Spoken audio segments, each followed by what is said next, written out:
Bonjour, aujourd'hui dans Parlons peu, parlons sexe, une fois n'est pas coutume, nous allons parler d'amitié. Vous avez été plus d'1 million de personnes à voir le film Sex Friends avec Nathalie Portman.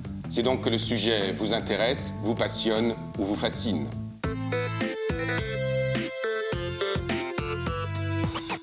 Ceci est un sex friend. Est-ce vrai ou est-ce faux?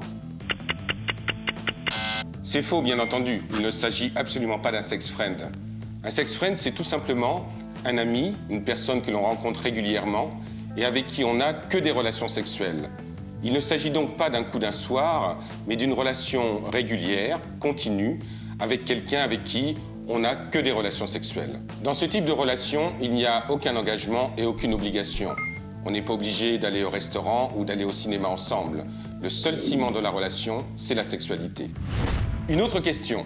César et Cléopâtre étaient les premiers sex friends de l'histoire. Est-ce vrai ou est-ce faux? On ne connaît pas la nature exacte des relations entre César et Cléopâtre. Toujours est-il que le phénomène des sex friends est quelque chose de relativement récent et que l'on peut même parler d'effet de mode. Ce type de relation concerne essentiellement des célibataires urbains ultra actifs. Cela concerne aussi bien les hommes que les femmes. C'est le meilleur moyen qu'ils ont trouvé pour ne pas s'engager dans une relation, bien souvent parce qu'il peut y avoir un désenchantement par rapport à la relation amoureuse, et aussi parce que cela leur donne la possibilité d'avoir une vie sexuelle sans perdre de vue les obligations de leur vie professionnelle. Alors on peut se poser la question, est-ce que les sex friends, cela va rester un effet de mode, ou est-ce que c'est le début d'un phénomène de société? Beaucoup de personnes tombent amoureuses de leur sex friend et se demandent qu'est-ce qu'elles doivent faire. En fait, lorsqu'il y a amour, lorsqu'il y a engagement dans la relation, on n'est plus tout à fait dans le phénomène sex friend. Et si c'est l'une des personnes qui ressent cela et pas l'autre, la relation va devenir difficile. La base même du fonctionnement des sex friends, c'est le non-attachement. Mais lorsqu'il y a amour d'un côté comme de l'autre, c'est tout simplement que le couple se transforme en autre chose.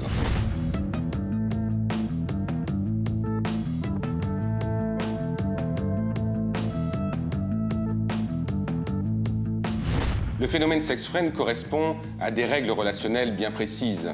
Il n'y a pas d'engagement, on n'est pas obligé d'être continuellement l'un avec l'autre, et la relation est essentiellement basée sur la sexualité.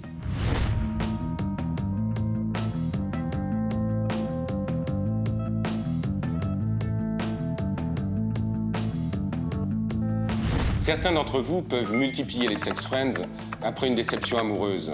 C'est tout à fait normal. Lorsqu'on sort d'une déception amoureuse, on n'a pas forcément envie de s'engager dans une autre relation.